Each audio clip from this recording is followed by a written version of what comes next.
नमस्कार, news India देख रहे हैं आप। मैं हूं आपके साथ पूजा मोहन पांडे। गुरु मतलब केवल गुरु नहीं, गुरु मतलब काम, गुरु मतलब उत्थान, गुरु मतलब निर्माण, गुरु मतलब अभियान, गुरु मतलब विकास, गुरु मतलब विश्वास। गुरु न केवल देश को विकास के पथ पर अग्रसर कर रहे हैं, बल्कि गुरु ने सनातन के गौरव को फिर से विकसित करके दिखाया है। गुरु ने लोगों में आत्मविश्वास जगाया है। गुरु ने ऐतिहासिक धरोहरों को संवार कर दिखाया है। गुरु ने अपने काम से देश की धरोहर का कायाकल्प करके दिखाया है। दुनिया भर में गुरु ने भारत की छवि बदलते भारत के तौर पर स्थापित कर दी है। नाम तो आप जानते ही होंगे, लेकिन हम तो गुरु ही कहेंगे।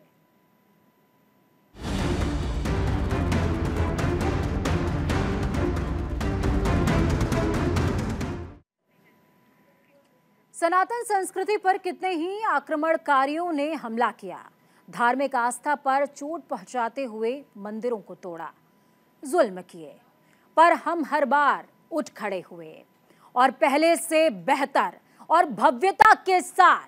कहते हैं इतिहास खुद को दोहराता है। एक बार फिर से सनातन के पुराने गौरव की वापसी हो रही है। एक बार फिर से पुनरुत्थान हो रहा है और इस बार बीड़ा उठाया है पीएम नरेंद्र मोदी ने। भव्य काशी कॉरिडोर का निर्माण इसी कड़ी का एक महत्वपूर्ण हिस्सा है। देखिए,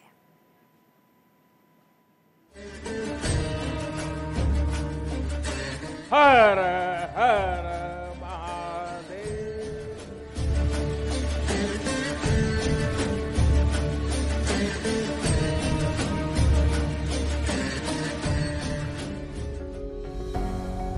सनातन धर्म में बाबा भोलेनाथ की नगरी काशी का विशेष महत्व है। ऐसे तो दुनिया के सबसे पुराने शहरों में शुमार काशी अपनी तंग और बदहाल गलियों के लिए जाना जाता है। साल 2014 में नरेंद्र मोदी पहली बार काशी से सांसद चुनकर देश के प्रधानमंत्री बने। उस वक्त उन्होंने कहा था, ना मैं आया हूँ ना किसी ने बुलाया है, मुझे तो माँ गंगा ने बुलाया है। तब से लेकर अब तक उन्होंने काशी का कायाकल्प करने में कोई कोर कसर नहीं छोड़ी है।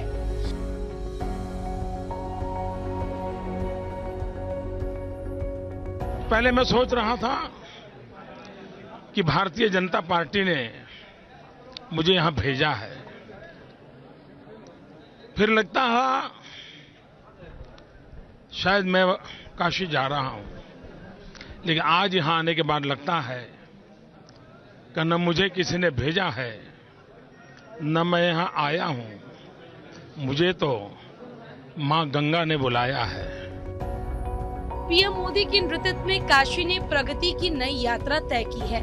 हजारों सालों से काशी दुनिया में ज्ञान का पीठ रही है। गंगा के किनारे बसा ये पवित्रतम शहर देश के हर कोने से हर साल लाखों लोगों को आने के लिए आकर्षित करता रहा है। दुनिया की सबसे प्राचीन जीवंत नगरी के तौर पर मशहूर काशी के मूल मिजाज और संस्कृति को बरकरार रखते हुए पीएम मोदी काशी को आधुनिक, सांस्कृतिक, धर्म नगरी बनाने में कामयाब रहे हैं।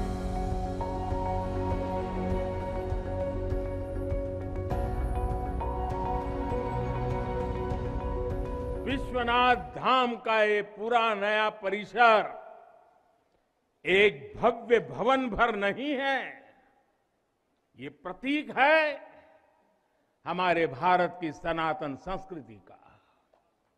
ये प्रतीक है हमारी आध्यात्मिक आत्मा का। ये प्रतीक है भारत की प्राचीनता का, परंपराओं का, भारत की ऊर्जा का, गतिशीलता का। आप यहां जब आएंगे तो केवल आस्था के ही दर्शन होंगे ऐसा नहीं है, आपको यहां अपने अतीत के गौरव का एहसास भी होगा। कैसे प्राचीनता और नवीनता एक साथ सजीव हो रही है, कैसे पुरातन की प्रेरणाएं भविष्य को दिशा दे रही हैं, इसके साक्षात दर्शन विश्वनाथ धाम परिसर में हम कर रहे हैं। अब तक काशी की विकास यात्रा में काशी कॉरिडोर का निर्माण एक मील का पत्थर साबित हुआ है। भारतीय अध्यात्म संस्कृति से देश दुनिया को भली भांति परिचित कराने के मकसद से काशी विश्वनाथ कॉरिडोर तैयार किया गया। तकरीबन 800 करोड़ रुपए की लागत से बना काशी विश्वनाथ कॉरिडोर जहां एक ओर दिव्य और भव्य काशी से लोगों को रूबरू कराता है, तो वहीं यहाँ की सुविधाएं लोगों के लिए वरदान साबित हुई है। काशी भारत की प्राचीन परंपराओं, ऊर्जा और गतिशीलता का प्रतीक है। पीएम मोदी के मार्गदर्शन में काशी लगातार समृद्ध होता जा रहा है। पहले यहाँ जो मंदिर क्षेत्र केवल 3000 वर्ग फीट में था, वो अब करीब 5 लाख वर्ग फीट का हो गया।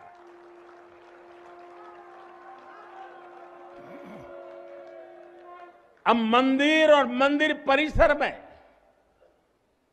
50, 60, 70 हजार श्रद्धालु आ सकते हैं।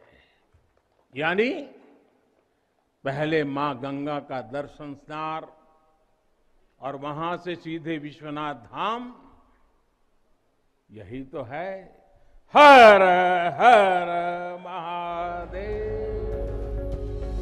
धार्मिक और सांस्कृतिक विरासत समेटी पुरातन नगरी काशी विश्वनाथ का भव्य और दिव्य स्वरूप लोगों के लिए आकर्षण का केंद्र बना हुआ है। काशी विश्वनाथ कॉरिडोर 241 साल बाद काशी विश्वनाथ का नया स्वरूप। 5,25,000 स्क्वायर फीट में परिसर का निर्माण। 800 करोड़ की लागत से कॉरिडोर का निर्माण। भव्य कॉरिडोर में छोटी बड़ी 23 इमारतें और 27 मंदिर। 50,000 वर्ग मीटर के परिसर में कॉरिडोर का निर्माण। काशी विश्वनाथ मंदिर और गंगा नदी के घाटों को जोड़ती है। घाटों और मंदिर के बीच भक्तों की आसान आवाजाही सुनिश्चित करना। पहले मंदिर पहुंचने के लिए भीड़-भाड़ वाली सड़कों से गुजरना पड़ता था। काशी विश्वनाथ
केंद्र काशी विश्वनाथ कॉरिडोर अब आर्थिक विकास की धुरी बन गया है और 2 वर्ष पहले दिसंबर 2021 में जब पीएम मोदी ने काशी विश्वनाथ कॉरिडोर का उद्घाटन किया था, उस समय तक करीब 69 लाख लोगों ने काशी विश्वनाथ के दर्शन किए थे। वहीं साल 2023 में ये संख्या 13 करोड़ के पार चली गई। इस तरह से इन 2 वर्षों के भीतर यहाँ श्रद्धालुओं की संख्या में 20 गुना बढ़ोतरी हुई।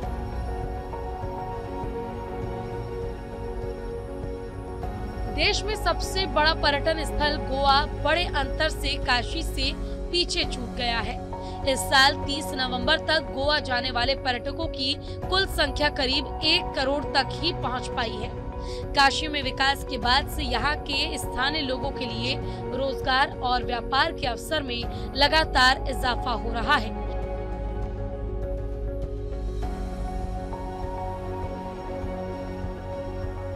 और ये सब मुमकिन हो पाया है पीएम मोदी की दूरदृष्टि और मजबूत इच्छा शक्ति की वजह से।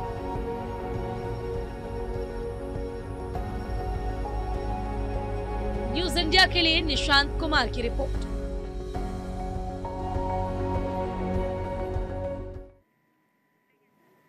काशी कॉरिडोर के निर्माण के बाद मथुरा में भव्य कॉरिडोर बनाने की तैयारी हो रही है। पीएम मोदी ने ब्रज को पुराने स्वरूप में बहाल करने का बीड़ा उठाया है। देखिए। वृंदावन सो वन नहीं, नंदगांव सा गांव, बंसी वट सो वट नहीं, कृष्ण नाम सो गांव। अर्थात वृंदावन जैसा पवित्र वन कहीं और नहीं है, नंदगांव जैसा पवित्र गांव नहीं है, यहाँ के बंशी वट जैसा वट नहीं है, और कृष्ण के नाम जैसा कल्याणकारी नाम नहीं है। हिंदू धर्म को मानने वालों के लिए मथुरा का एक खास महत्व है। मथुरा को भगवान कृष्ण की नगरी माना जाता है। हिंदू धर्म की मान्यता के मुताबिक यहाँ भगवान श्री कृष्ण का जन्म हुआ था। लाखों की संख्या में श्रद्धालु देश और विदेश से बांके बिहारी मंदिर के दर्शन के लिए आते हैं। कई अरसे से कई सरकारों से मथुरा कॉरिडोर की मांग की जा रही थी, लेकिन सुध पीएम मोदी ने ली।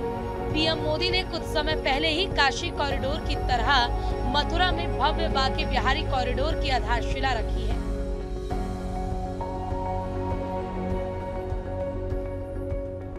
जो लोग भारत को उसके अतीत से काटना चाहते थे, जो लोग भारत की संस्कृति से, उसकी आध्यात्मिक पहचान से विरक्त थे, वो आजादी के बाद भी गुलामी की मानसिकता नहीं त्याग पाए।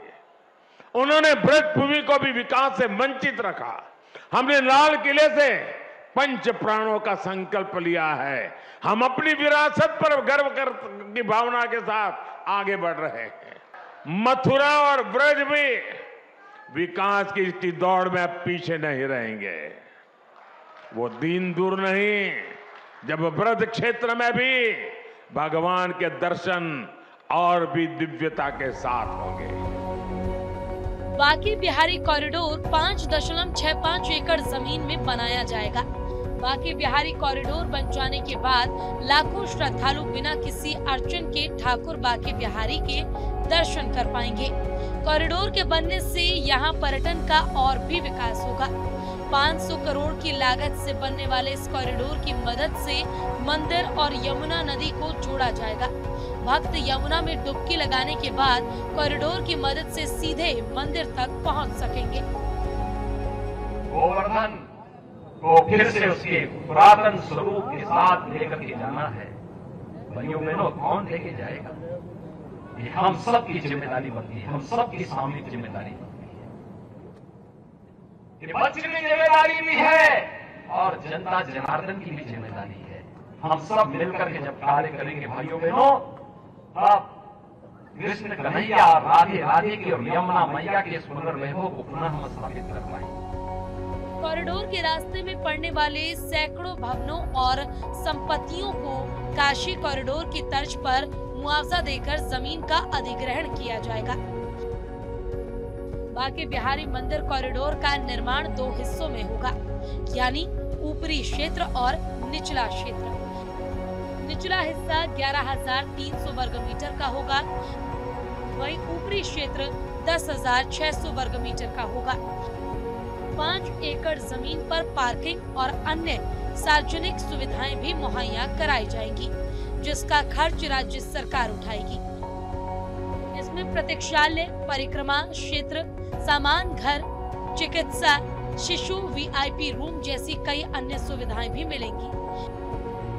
कॉरिडोर के बनने के बाद करीब 10,000 लोग बांके बिहारी मंदिर में एक साथ दर्शन कर सकेंगे। बांके बिहारी मंदिर तक पहुंचने के 3 रास्ते बनाए जाएंगे। एक रास्ता जुगल घाट से सीधा मंदिर, दूसरा रास्ता विद्यापीठ चौराहे से और तीसरा रास्ता जादौन पार्किंग से आएगा। ब्रजमंडल में ऐसे तो कई क्षेत्र हैं, लेकिन मथुरा वो जगह है जहां भगवान कृष्ण ने जन्म लिया। दिल्ली से 150 किलोमीटर दूरी पर भगवान कृष्ण ने राधा संग रास लीला रचाई। मथुरा की गलियों में आपको भक्ति, प्रेम और रंग के साथ ही उमंग जैसा माहौल महसूस होता है। ऐसी मान्यता है कि यहाँ जो भी कोई मनोकामना मांगता है, बांके बिहारी के दर से वो कभी निराश नहीं जाता। यही वजह है कि यहाँ रोजाना भक्तों का तांता लगता रहा है। आने वाले दिनों में कॉरिडोर के निर्माण से भीड़ में भी भक्तों को दर्शन में आसानी होगी। न्यूज इंडिया के लिए निशांत कुमार की रिपोर्ट। कहते हैं जब बाबा महाकाल का आशीर्वाद मिलता है तो काल की रेखाएं मिट जाती हैं, समय की सीमाएं सिमट जाती हैं, अंत से अनंत की यात्रा आरंभ हो जाती है। उज्जैन में महाकाल लोक का निर्माण बाबा महाकाल की नगरी की सुंदरता में 4 चांद लगा रहा है। जब से नरेंद्र मोदी देश के प्रधानमंत्री बने हैं, ऐतिहासिक विरासतों का विकास पुरजोर तरीके से किया जा रहा है। इसी कड़ी में उज्जैन में महाकाल लोक का निर्माण किया गया। भगवान भोलेनाथ के अनंत रूपों में से एक स्वरूप महाकाल के नाम से जाना जाता है। शास्त्रों में कहा गया है कि शिव में ज्ञानम, जिसका अर्थ होता है शिव ही ज्ञान है और ज्ञान ही शिव है। माना जाता है कि शिव के दर्शन मात्र से ब्रह्मांड का सर्वोच्च दर्शन हो जाता है और पीएम मोदी की अगुवाई में महाकाल लोक को नए सिरे से संवारा गया है। महाकाल लोक के लोकार्पण के दौरान पीएम मोदी ने कहा कि जब महाकाल का आशीर्वाद मिलता है तो काल की रेखाएं मिट जाती है, समय की सीमाएं सिमट जाती हैं, अंत से अनंत की यात्रा आरंभ हो जाती है। महाकाल लोक की ये भव्यता भी समय की सीमा से परे आने वाले कई पीढ़ियों को अलौकिक दिव्यता के दर्शन कराएगी। आजादी के बाद पहली बार 4 धाम प्रोजेक्ट के जरिए हमारे चारों धाम ऑल वेदर रोड से जुड़ने जा रहे हैं। इतना ही नहीं, आजादी के बाद पहली बार करतारपुर साहिब कॉरिडोर खुला है, हेमकुंड साहिब रोपवे से जुड़ने जा रहा है।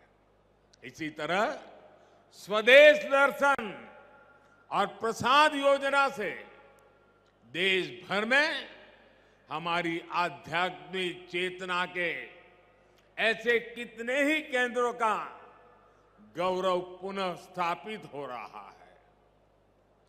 और अब इसी कड़ी में ये भव्य, अति भव्य महाकाल लोक भी अतीत के गौरव के साथ भविष्य के स्वागत के लिए तैयार हो चुका है। महाकाल लोक की भव्यता को देखने के लिए लोग बड़े पैमाने पर यहाँ आते हैं, जिसकी वजह से यहाँ पर आर्थिक गतिविधियों में भी बढ़ोतरी हुई है। ऐसा दावा किया जा रहा है कि यहाँ पर हर रोज करीब 2.5 लाख लोग आते हैं, जिससे यहाँ के स्थानीय लोगों के रोजगार के अवसर बढ़े हैं। खासकर छोटे विक्रेताओं को महालोक के निर्माण के बाद से जबरदस्त फायदा हुआ है। उज्जैन शहर शिप्रा के तट पर बसा है। महाकाल लोक के निर्माण के बाद से यहाँ आने वाले पर्यटकों को शानदार एहसास हो रहा है। महाकाल लोक में शाम को होने वाली लाइटिंग आपको एक अलग ही लोक का अनुभव कराती है। आधुनिक लाइटिंग सिस्टम ने पूरे महाकाल लोक को निखारा है। यहाँ की सुंदरता में 4 चांद लगाए हैं। लाइटिंग की वजह से यहाँ लगी मूर्तियाँ जीवंत लगती हैं। दीवारों पर उकेरे श्लोक आध्यात्मिक अनुभव से सराबोर कर देते हैं।